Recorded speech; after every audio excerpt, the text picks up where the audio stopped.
Que nous révèle le trailer de l'épisode 4 de Night of the Seven Kingdoms saison 1, c'est le sujet de cette vidéo évidemment, avec une analyse plan par plan de ce que révèle ce trailer, et une partie spoiler à la toute fin de la vidéo. Je vous préviendrai évidemment pour que les non-lecteurs puissent quitter la vidéo sans risque de se faire spoiler. On a beaucoup de choses à dire sur ce court trailer de l'épisode 4, alors c'est parti. Déjà, on voit Duncan qui est seul dans ce qui ressemble du coup à une cellule. On voit effectivement les barreaux derrière lui, la lumière qui est très très sombre autour de lui. Il a l'air évidemment un peu perdu, seul dans sa geôle. Et on voit ensuite Egg, ou Aegon, comme nous l'a révélé l'épisode 3 cette semaine, en habit, en uniforme qui ressemble vraiment à celui d'un prince Targaryen. Il ressemble beaucoup à ce qu'on a pu voir notamment sur le costume de Baelor, sur le costume de Maekar, avec vraiment du noir et puis du rouge, typique de la maison Targaryen évidemment. Là, Egg est en train de s'excuser. Il dit « je voulais pas mentir ». Et évidemment Duncan, qui est très mécontent, furieux, qui dit « mais oui, mais t'as menti ». Sur toute la ligne d'ailleurs. On le voit là, il est en train de manger, qu'il y a une assiette et un verre qui lui ont certainement été livrés. Est-ce que c'est par Aegon ou est-ce que c'est par ses geôliers? Difficile à dire, mais le fait est qu'ils sont tous les deux en train de parler seuls dans la pièce. Donc vraisemblablement c'est une visite de courtoisie de la part de Egg à Duncan qui essaie de s'excuser, mais visiblement c'est assez mal reçu et on peut l'imaginer puisque le pauvre Duncan, pour lui, son monde s'effondre en fait. Ce qui se passe, c'est que, déjà son écuyer lui a menti depuis qu'il l'a rencontré. Deux, en plus, il est menacé d'enjeux qui sont terribles, c'est-à-dire que il a frappé un prince du sang, pas non plus le plus sain d'esprit, a priori, donc très franchement, ça pue pour le chevalier errant. Donc forcément, il rejette un petit peu sa colère sur Aegon, qui l'a mis un petit peu dans la sauce, très clairement. Je reprends la parole juste quelques secondes pour vous prévenir que l'épisode 4 de Night of the Seven Kingdoms saison 1 a été avancé en termes de diffusion, puisque le week-end prochain, c'est le Super Bowl aux États-Unis, et donc HBO a décidé d'éviter la concurrence de cet événement sportif gigantesque pour tout simplement décaler A Night of the Seven Kingdoms et Industry, qui du coup doivent être diffusés dimanche aux États-Unis, mais du coup va être disponible dès vendredi matin pour nous en France, pour un visionnage en streaming. Donc c'est minuit 1 heure de Los Angeles, donc en France ça donne 9h01 du matin. Donc dès 9h du matin, vous pourrez déguster l'épisode 4 de Night of the Seven Kingdoms avec un peu d'avance. Ça change aussi mon planning, puisque du coup la réaction arrivera vendredi après-midi, et si tout va bien, si je réussis à travailler avec diligence, vous aurez du coup mon décryptage de l'épisode dès samedi après-midi, jour de mon anniversaire. C'est plutôt pas mal quand même. Allez, je vous laisse avec le reste de la vidéo. On a ensuite ce plan où il est en train de s'agenouiller devant Baelor, la main du roi, on le rappelle. On voit juste à la droite de l'écran. Il a l'air d'être perdu dans des livres. Et Duncan qui forcément fait très contrit à cet endroit-là.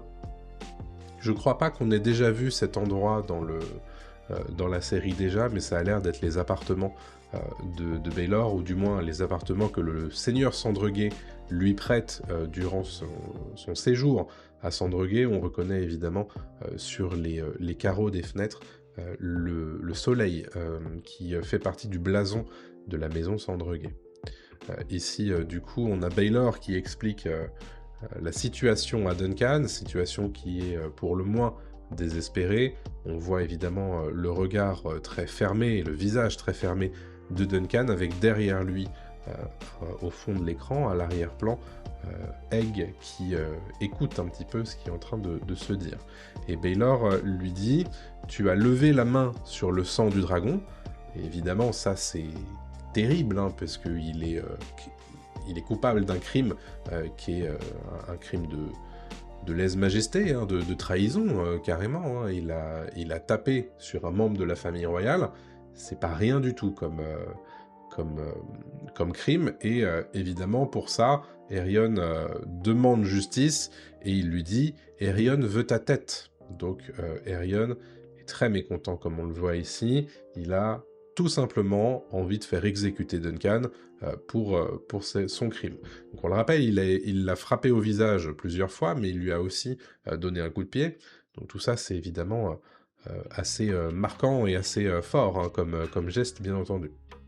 On voit Aerion ici qui est en train de vraisemblablement manger des noix ou des fruits à coque de ce genre, et qui est en train, avec sa dague, de les frapper contre la table pour les casser. Et du coup, dans le flou à l'arrière-plan, on voit Duncan qui se tient debout et qui attend, en toute vraisemblance, sa sentence. Aerion n'est pas en train de le regarder, mais il est en train de regarder ce qu'il est en train de faire, sa tâche manuelle ici. On le voit ensuite parler à ce qui semble être Maekar, hein, parce qu'il n'y a pas d'autres personnages aux cheveux blancs, en tout cas aux cheveux blancs platine, dans la série. Donc on imagine que là, à la droite d'Aerion, c'est Maekar, son père, et il est en train de dire « un jugement des 7 ». Alors le jugement des 7, du coup, je vais pas trop expliciter puisque ça a l'air d'être un des sujets de l'épisode 4, mais c'est une forme de jugement par combat. D'ailleurs, le trailer de l'épisode nous l'explicite un tout petit peu, puisque Maekar dit « c'est quoi ce bordel ?»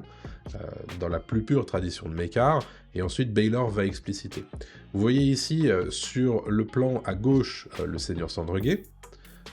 On a ensuite au milieu Léo Tyrell, qui est donc le suzerain du Bief, dont fait partie la ville de Sandreguet, donc c'est logique que pour assister à une réunion, on va dire, de justice, il y ait à la fois le seigneur de la ville, mais aussi son suzerain, qui est présent sur place, et en plus de ça, on a la main du roi. Donc tous les gens sont réunis pour porter justice aux doléances d'Aerion. On a Baylor du coup qui est très vraisemblablement en train de regarder des gens qui sont à sa gauche, très probablement Maekar et Aerion, on l'imagine. Et là du coup, ah bah voilà, on a ici, alors on voit un visage tout en haut à gauche, est-ce que c'est Baylor ? C'est difficile à dire, mais j'imagine. Et donc on a effectivement Maekar qui est en train de dire « c'est quoi ce bordel ? Qu'est-ce que c'est que ce fichu jugement des 7 ?» Et Aerion qui a l'air très content de lui, avec son petit visage fermé et très arrogant, comme on l'apprécie évidemment, avec les fameuses noix là, et sa dague sur la table. Et Baylor, donc évidemment Duncan qui a l'air très surpris, comment ne pas l'être, il faut savoir que le jugement des 7, c'est quelque chose qui est très rarement invoqué. Dans cette période-là, ça fait 100 ans qu'il n'y en a pas eu. Donc évidemment, Duncan, il sait pas ce que c'est. Et ça se voit sur son visage ici.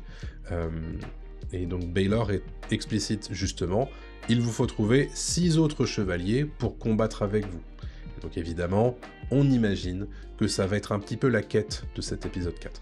Si tu aimes l'univers de Game of Thrones, t'es au bon endroit, je parle tout le temps de ça, donc n'hésite pas à t'abonner avec la cloche pour ne pas rater mes futures vidéos. On poursuit ici avec évidemment le monde de Duncan qui s'effondre, on le voit derrière lui, on a la tribune royale, ou la tribune seigneuriale de Sandreguet, et lui qui se dirige en toute logique vers le campement, vers le marché peut-être, vers la ville dans la ville, imaginons, donc on a les lys derrière lui, et bon, voilà. Il pleut, le tonnerre retentit, bon, on l'imagine bien que ça montre à quel point il est atterré, hein, bien sûr, affligé par ce qui est en train de lui arriver. On le voit ensuite, et ça c'était un des plans qui me perturbait à l'époque où la série n'était pas encore diffusée et qu'on voyait seulement les trailers de promotion. Je ne savais pas ce que c'était que cette tête qu'il avait dans les mains, et on comprend maintenant qu'il s'agit en fait du visage d'une marionnette. Donc on est probablement ici dans ce qui reste du campement des marionnettistes. On imagine qu'à gauche, là à terre, c'est probablement le bouclier de Tencel qu'elle utilisait pour se protéger du feu du dragon. Et ici, du coup, en fait, on a décapité une des marionnettes du camp de marionnettistes. Donc voilà, Duncan évidemment en train de fureter à l'intérieur, probablement pour retrouver Tencel et voir si elle va bien, et il trouve tout ça, le campement sans dessus-dessous. Il est en train ici d'expliquer probablement sa situation au Fossovois. On reconnaît Raymond à droite, et à gauche de l'écran on a probablement Stéphane, qu'on reconnaît ici à sa barbe, et évidemment le pauvre Duncan qui a la tête dans la main, parce qu'il ne sait pas exactement comment se tirer de cette situation. Raymond qui lui dit d'ailleurs, il serait peut-être plus sage de fuir, et Duncan qui répond « mais ils me tueront si je fuis ». Et là Raymond dit « ils vont pas vous tuer quoi qu'il arrive ». Et ça évidemment, c'est encore une fois une des thématiques de la saison, la question de l'honneur. Est-ce que Duncan ferait pas mieux de fuir, très probablement pour sauver sa peau? Mais oui, mais s'il fait ça, il perd son honneur. Donc est-ce qu'il va le faire? Question évidemment auquel répond en réalité l'épisode 4, le trailer de l'épisode 4, puisque on le verra dans quelques plans juste après. Ici, justement, le plan où en fait Duncan est complètement en armure, il est équipé et il entre dans ce que j'imagine être la lice du tournoi, en tout cas ce qu'il en reste, qui a été préparé pour le jugement des 7. Il entre en fait dans ce qui semble être le passage sous la tribune seigneuriale. Ici, on a un plan très intéressant avec ce qui, j'imagine, est Lionel Baratheon à droite, puisqu'on reconnaît ses cheveux et sa barbe, mais aussi son armure dorée. Et face à lui se trouve quelqu'un qui est agenouillé. Il est en train de tirer au clair sa lame. La personne qui est agenouillée, j'ai l'impression que c'est Raymond Fossovois. Il tire au clair son épée, très probablement, pour l'adouber. On rappelle évidemment que Raymond n'est pas chevalier, il est écuyer, et que chaque chevalier peut en faire un autre, peut adouber un autre chevalier. D'ailleurs, si vous n'avez pas vu ma vidéo lore sur les chevaliers de Westeros, je vous indique évidemment, je vous encourage à aller la voir, bien entendu. Donc on a un adoubement de Raymond Fossovois qui indique très probablement qu'on a besoin de chevaliers pour prêter main forte à Duncan. Duncan ici, qui a le visage extrêmement fermé, qui est sur Tonnerre ici, il chevauche Tonnerre, on voit son gorgerin qui lui vient très probablement de Crâne d'Acier.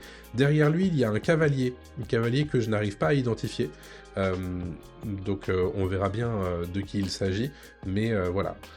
Notez évidemment la présence de la brume, qui me semble-t-il est très logique, étant donné ce qui est écrit dans le bouquin, de mémoire. Ici, on a Duncan qui s'adresse à la foule, et particulièrement à la tribune. Vous notez sur la tribune qu'il y a la jante demoiselle, bien sûr, mais en dessous, vous avez 2 gardes Sandreguet, plus le seigneur Sandreguet, et sur son cheval, à droite, Aerion Targaryen, qui est vraisemblablement en train d'attendre le jugement. Est-ce que Duncan a réussi à réunir 6 autres chevaliers pour l'aider? Ça va être très probablement un des enjeux, puisque c'est un des enjeux de la nouvelle, bien entendu. Et visiblement, ça pose problème, puisque il s'adresse directement à la tribune en disant « Le courage a-t-il déserté les maisons nobles de Westeros ?» Donc potentiellement, il n'a pas trouvé les 6. Vous notez ici le visage déçu d'Egg, Aegon, qui est en train de... là, on est visiblement dans la même scène, hein, toujours la brume, les lys, etc. Donc, il a l'air un petit peu inquiet, le pauvre petit écuyer. À sa gauche, du coup, à lui, et pour nous, à droite de l'écran, on a Crâne d'Acier, le forgeron, mais aussi, à gauche de l'écran, on a un cheval. Est-ce que c'est le cheval de Lionel Baratheon? Impossible à dire. Et à gauche, un autre chevalier. Et là, pour le coup, c'est très très difficile à identifier, mais est-ce que vous vous rappelez du flashback de Robin Reisling dans l'épisode 3, où on le voit justement avec une espèce de côte de maille qui lui fait une espèce de capuche sur la tête? Ça me fait beaucoup penser à ça. Alors, est-ce que c'est Robin Reisling? J'en mettrai pas du tout ma main à couper, par contre. Voilà donc potentiellement 2 personnes qui aideraient Duncan puisqu'on imagine que du côté, enfin derrière Aegon, c'est probablement le camp de Duncan, bien entendu. Mais visiblement, ça se passe pas bien, puisque il crie de fureur face aux membres de la tribune seigneuriale. Il dit « N'y a-t-il aucun véritable chevalier parmi vous ?» Et là, évidemment, c'est les frissons. C'est les frissons parce que, voilà, il ose, enfin, il est dans une situation qui est catastrophique, hein, bien entendu. Est-ce qu'il va pouvoir se défendre ? C'est évidemment tout l'enjeu de cet épisode 4. On va préciser aussi que, très probablement, que le combat en tant que tel n'aura pas lieu dans l'épisode 4, puisque d'après les critiques, c'est surtout l'épisode 5. Qui, en tout cas, dans ce que j'ai lu beaucoup de critiques, hein, rappelez-vous, à l'époque où je vous ai fait ma revue de critiques, et il parlait beaucoup de l'épisode 5 comme étant le climax qui avait été plus ou moins... enfin, qui avait pas mal étonné dans son montage. Donc on imagine que c'est plutôt là que ça va avoir lieu. Donc un épisode 4 très sur la tension de va réussir, va pas réussir, va réussir, va pas réussir. Voilà pour ce qu'on peut dire en tout cas sur ce trailer, sans spoiler, puisque là évidemment on va entrer dans la section spoiler. Mais avant de nous laisser, n'oubliez pas le like, le commentaire, l'abonnement pour ne pas rater mes futures vidéos. Et puis si vous voulez passer sur le Discord, n'hésitez pas, c'est un endroit où on parle entre fans de Game of Thrones, on parle de tout, des séries, des livres, de choses et d'autres, donc n'hésitez pas, le lien est dans la description. Allez, on part tout de suite en section spoiler pour discuter avec les lecteurs de tout ça.